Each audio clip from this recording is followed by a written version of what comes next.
to our Honorable Director Sir, Honorable Chief Mentor Sir, esteemed Director Sir, respected Principal Sir, revered teachers and dear friends, on this momentous occasion of the 75th Republic Day, as we commemorate another year of upholding the cherished value of democracy and republic, let us use this platform to reiterate our dedication to liberty, fraternity, equality within our society and among all citizens. Furthermore, let us seize this opportunity to revel in the essence of being Indian and celebrate spirit that binds us together as a nation.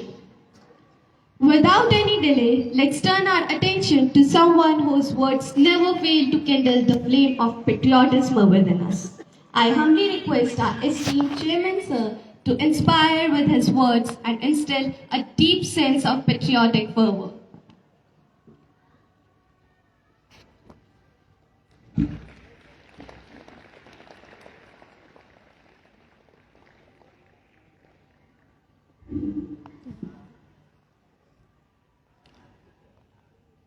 Honourable director साहब कनिष्ठ जी, honourable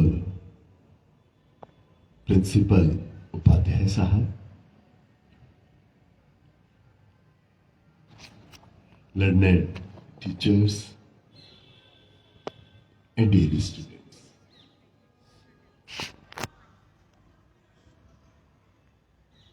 Republic day के ऊपर हम बात करें तो Republic day और rule of law, मैं मानता हूं ये दो चीजें बिल्कुल एक दूसरे की सिनोनिम है।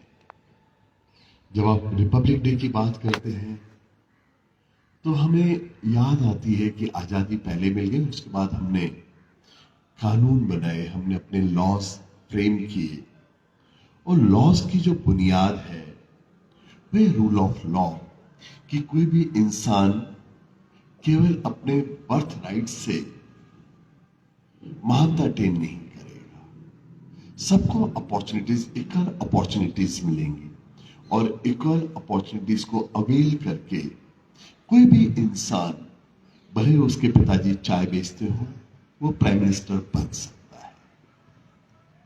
जब आप रूल ऑफ लॉ की बात करते हैं तो एक लिबरल डेमोक्रेसीज की जो तस्वुर है, उसकी जो कल्पना है, वो सामने आती है। और बच्चों, मैं आपको एक बात बताना चाहता हूं कि दुनिया की कोई भी लिबरल डेमोक्रेसी हो, उसकी जो बुनियाद है, उसकी बुनियाद आपके साइंटिफिक टेम्परामेंट के अंदर वेस्टेड है कि आप में क्रिटिकल थिंकिंग, आप में एक साइंटिफिक टेम्परामेंट हो, और सच को पहचानने की आप में क्षमता हो। ऐसा नहीं है कि केवल लिबरल डेमोक्रेसीज की बात ही है। अगर आप हमारी पूरी खुद की एजुकेशनल कॉन्सेप्ट की बात करेंगे, जिस एजुकेशन फिलॉसफी के ऊपर भारत की ये पूरी ये 5,000 साल की कल्चर टिकी हुई है, वहां भी एक बात कही जाती, सा विद्याया विमुक्तये, कि विद्या वो है जो आपको मुक्त कर दे, आपको अंधविश्वासों से मुक्त कर दे, बिगड़ती से मुक्त कर दे, कट्टरपन से मुक्त कर दे, असत्य से मुक्त कर दे, अंधकार से मुक्त कर दे। तो अच्छी तरह समझ लीजिएगा कि जो बुनियाद है डेमोक्रेसी की, स्पेशली लिबरल मॉडर्न डेमोक्रेसीज की जो बुनियाद है, वो बुनियाद ही इसके ऊपर है कि आप उन सब चीजों से मुक्त है या नहीं। अब देखिए, बात एक है कि राष्ट्रीय स्वाभिमान की या आपके स्वाभिमान की, तो स्वाभिमान होना तो बुरी बात नहीं है, मगर स्वाभिमान के चलते अगर हम ये मानने लग जाएं माई वे इज हाईवे, तो आप पक्का मान लीजिएगा आप उस मॉडर्न लिबरल डेमोक्रेसी की जड़ को आप हिलाने जा रहे हैं। केवल आप ही का रास्ता केवल हाईवे नहीं हो सकता। मैं आपको एक छोटी सी कहानी सुनाना चाहता हूँ, क्योंकि अभी जब मैं फ्लैग होइस्टिंग कर रहा था तो उन हाउसेस की बात आ रही थी कि जिन हाउसेस के ऊपर आपका पूरा और आपका जो इंस्टीट्यूशन है वो हॉरिजेंटल जो डिवाइडेड है, वो कुछ हाउसेस पर सोक्रेटिस हाउस की बात है।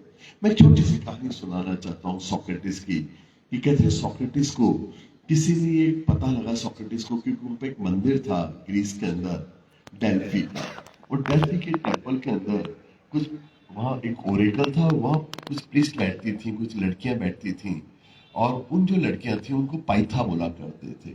कहते हैं पाइथा जब डेल्फी के ओरेकल पे होती थी तो झूठ नहीं बोलती थी, जो उनके मुंह से निकलता था सच निकलता था। तो जब कुछ लोगों ने जाके पूछा, किसी इंक्विजिटिव इंसान ने, किसी को जिसको बहुत जिज्ञासा थी कि Socrates is the brightest person of the world, कि दुनिया का सबसे ज्यादा बुद्धिमान आदमी कौन है, तो पाइथा बोली कि this is not that much complex question, it's very simple question.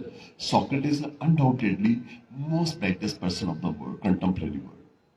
अब ये बात घूमते घूमते सोक्रेटिस के पास भी पहुंच गई। सोक्रेटिस सर पकड़ के बैठ गया, मैं और बुद्धिमान, मुझे तो कुछ पता ही नहीं, मुझे सत्य नहीं पता, मैं ट्रुथ नहीं जानता, मैं दुनिया के उन रहस्यों को नहीं जानता, उन मिस्ट्रीज को नहीं जानता, how I can be brightest person. तो अब मगर उसको लगा पाइथन ने कोई बात बोली है तो लेट्स एग्जामिन, कि कोई भी अगर बात है तो उसको एग्जामिन कीजिएगा, उसको उसको फाइंड आउट कीजिएगा कि वो सच है या गलत है, और यही क्रिटिकल थिंकिंग है। किसी के कहने भर से हम भरोसा नहीं करेंगे। तो एग्जामिन करने के लिए निकले सोक्रेटिस, उन्होंने दुनिया भर के जो उनको वो ब्राइट मानते थे उनकी लिस्ट बनाई, पॉलिटिशियंस थे, स्कल्प्टर्स थे, आर्टिस्ट थे, different different way of life के बहुत तगड़े लोग थे। सबसे मिले सोक्रेटिस, और मिलके वापस पहुंचे तो वो इस निष्कर्ष पे पहुंचे कि पाइथा सही कह रही थी। अब वो क्यों पहुंचे निष्कर्ष, वो मैं आपको कहना चाहूंगा कि सोक्रेटिस जब लोगों से मिले तो उन्होंने देखा वो कुछ भी नहीं जानते थे, पर उन्हें ये मुगालता था कि वो बहुत कुछ जानते हैं। सोक्रेटिस कहता मैं भी कुछ नहीं जानता, मगर मुझे ये मुगालता नहीं कि मैं कुछ नहीं जानता, कम से कम मैं एक बात जानता हूं कि मैं कुछ नहीं जानता, वो ये भी नहीं जानते। This is critical thinking. तो हमेशा क्वेस्ट फॉर नॉलेज, हमेशा सत्य की खोज, हमेशा सत्य का अन्वेषण, और जब सत्य का अन्वेषण करने की बात आते हैं तो आपका दूसरा जो हाउस है बुद्धा हाउस है। बुद्ध से जब एक किसी इंसान ने पूछा कि मुझे कौन सी बात माननी चाहिए आपकी और कौन सी नहीं माननी चाहिए, तो बुद्ध ये कहते हैं कि परीक्षिवे बुद्ध में न तुम गौरवाद, कि जो भी बात हो, मेरी बात भी अगर मैं भी कह रहा हूं तो मेरे गौरव से वशीभूत उसको मत मान लेना, पहले उसका परीक्षण करें, पहले उसको इवेलुएट करें, अपने तर्क की कसौटी पे पर खरा देखें कि वो है नहीं। अगर वो तर्क की कसौटी पे खरी उतरती है तो उसे सत्य मानिए, नहीं तो मत मानिए। यार ये क्या होना कि कल हमारे इंस्टीट्यूशन का चेयरमैन ही बात कह के क्या है वो सच है, जरूरी नहीं हो सच हो, क्योंकि निरपेक्ष सच, एब्सोल्यूट ट्रुथ कोई भी नहीं जानता। उसको हमें परस्यूट करना है, हमें सबको उसको उस चीज को इंक्वायर करना है, और इस इंक्वायरी के दायरे से कोई भी चीज बाहर नहीं है। इंक्वायरी की चीज से न वेद बाहर है, न पुराण बाहर है, न कुरान बाहर है, न बाइबल बाहर है। तो वो जो क्वेस्ट फॉर नॉलेज है, मैं चाहता हूं कि वो साइंटिफिक टेम्परामेंट आपके अंदर हमेशा डेवलप रहे, वो किंडल रहे, वो फलीभूत हो, वो जागृत हो, और लगातार कोई भी चीज, कोई भी फिनोमेनन, आपको रिलीजियस फिनोमेनन दिखता है, साइंटिफिक फिनोमेनन दिखता है, कुछ भी दिखता है, आपके अंदर व्हाट एंड व्हाई डेवलप होना चाहिए कि ये क्यों है और ये किस लिए है। जब आपके अंदर ये जो इंक्विजिटिवनेस है, ये जो व्हाट एंड व्हाई, अगर ये इवॉल्व आप में हो गया, आप पक्का मान लीजिएगा हमारी डेमोक्रेसी, ये लिबरल डेमोक्रेसी लॉन्ग लिव करेगी, सालों चलेगी, सदियों चलेगी, और उस महानता को पक्का अटेन कर लेगी जिस महानता के लिए हमारे हजारों सैकड़ों नौजवानों ने अपनी शहादत दे दी, अपना सर्वोत्तम बलिदान कर दिया।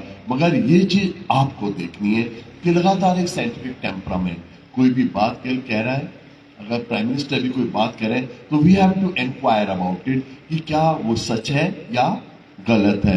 कोई भी अगर हमारी रिलीजियस स्क्रिप्चर कोई बात कह रही है तो वो भी हमारी साइंटिफिक इंक्वायरी से बाहर नहीं होनी चाहिए। और आपके जो भी आपके जो हाउसेज हैं, उन हाउसेज के जितने भी जो जिनके नाम से आपने हाउस रखे हैं, मैं चाहूंगा आप उनकी लाइफ हिस्ट्री को पढ़िएगा, आपको लगेगा कि वो कितना ज्यादा, क्योंकि जब इनके हाउसेज बनने लगे उपाध्याय साहब, तो उस टाइम मैं इस ऑर्गेनाइजेशन के काम को बहुत पास से देखा करता था। अब थोड़ा सा दूर से देखता हूँ, अब भी मेरी पूरी वेलविशेज आप लोगों के साथ है। मैं चाहता हूँ महान संस्थान को खड़ा करें, मगर वो दौर था जब मैं भी इस चीज को बहुत देख रहा था। हाउसेस को बनते वक्त इस साइंटिफिक टेम्परामेंट, ये सोक्रेटिस की मैंने एक कहानी जो आपको सुनाई, ये तब भी मेरे दिमाग में थी कि हमारा बच्चा लगातार इसको इंक्वायर करे। बुद्ध की जब हाउस की बात आई, तब भी ये बात दिमाग में थी। मैं चाहूंगा कि वो जो चीज है जो जिसकी जो मॉडर्न लिबरल डेमोक्रेसी है, वर्ल्ड की मॉडर्न डेमोक्रेसी, उसकी बुनियादी साइंटिफिक टेम्परामेंट के ऊपर है, उसकी बुनियाद क्रिटिकल थिंकिंग के ऊपर है, उसकी जो बुनियाद है। तो आप ये जरूर देखिएगा। मैं आपके टीचर्स को भी करबद्ध निवेदन करना चाहूंगा, बहुत विनम्र ये बात कहना चाहूंगा, प्लीज साइंटिफिक इंक्वायरी को आप जरूर देखिएगा। हम हमारे संस्कृति का गौरव करें, उसका गान करें, वहां तो ठीक है, मगर उनकी हर चीज को अगर आप साइंस से वेरीफाई करने लग जाएंगे तो एक प्रॉब्लम है। अगर आप ये बात कहते हैं कि भारत एक ऐसी जगह है, इंडिया एक ऐसी जगह है जहां पर वेदों के अंदर महिलाओं का कंट्रीब्यूशन, 28 महिलाओं ने वेदों की ऋचा लिखी, मुझे उस पर आपत्ति नहीं। अगर आप ये कहते हैं कि याज्ञवल्क्य से डिस्कस करने के लिए गार्गी और गार्गी सामने आती है और गार्गी बाकायदा शास्त्रार्थ करती है, ये पूरी दुनिया में कहीं भी नहीं होता रिलीजियस कम से कम स्पीयर के अंदर कि महिलाएं इस ढंग से डिबेट एंड डिस्कशंस के अंदर आगे आती हैं। अगर शंकर और मंडन मिश्र के शास्त्रार्थ के बीच के अंदर भारतीय अगर जज बनती है, उभय भारतीय जज बनती है, ये आपकी पेक्युलियरिटी है। मगर आप बिछियाओं को, पाँव में पहनने वाली टोरिंग्स को अगर ओवरी के हार्मोन से जोड़ने की बात करते हैं तो फिर आप लोगों को आप गलत राह पे ले जा रहे हैं, आप लोगों को एक पागलपन की तरफ ले जा रहे हैं। तो मैं बस आपको ये बात कहना चाहता हूं, जो गर्व की बात है, जब राइनोप्लास्टी की बात कहते हैं वो गर्व की बात है। उसके ऊपर हम बात करें कि सुश्रुत राइनोप्लास्टी की बात तब कर रहे हैं जब पूरे वर्ल्ड के अंदर सर्जरीज के ऊपर बहुत थोड़ा काम हुआ था। अगर आप पास्कल की बात करते हैं, बोधायन पास्कल सूत्रों को 8 बीसी के अंदर बात कर रहा था, मुझे कोई आपत्ति नहीं। अगर आप भी बच्चों को समझाते हैं पाइथागोरस प्रमेय, पाइथागोरस जो थ्योरम्स हैं, उससे 300 या 400 साल पहले 8 या 9 बीसी के अंदर शुल्क के ऊपर काम हो रहा था, मुझे कोई आपत्ति नहीं है। मगर अगर आप पुष्पक विमान की बात करने लगते हैं तो फिर आपकी भी मजाक बनती है, इस संस्कृति की मजाक बनती है, इस भारत की मजाक बनती है। तो स्वाभिमान हो, अंधश्रद्धा नहीं हो, ना अंध निंदा होनी चाहिए, ना अंधश्रद्धा होनी चाहिए। क्रिटिकल थिंकिंग करेंगे, हमारे बच्चे हर चीज को अपने लॉजिक की कसौटी के ऊपर देखेंगे। जो उनकी जो तर्क की कसौटी है, उनकी जो लॉजिकल स्केल है, उसके ऊपर बच्चे हर चीज को इवेलुएट करें। मैं चाहूंगा कि आप सब लोगों के अंदर वो बुद्ध प्रबुद्ध अंदर से जागृत हो, एक साइंटिफिक टेम्परामेंट जागृत हो और मॉडर्न सोसाइटी की बुनियाद कम से कम ज्ञान विहार स्कूल बने।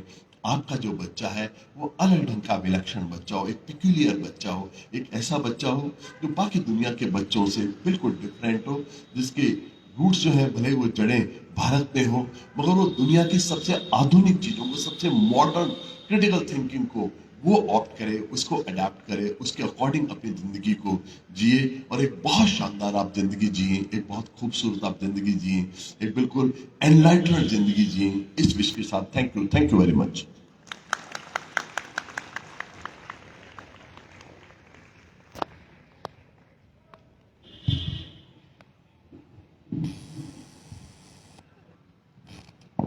Thank you so much. Thank you so much, Honorable Sir, for once again providing us with a compelling reason to deepen our love.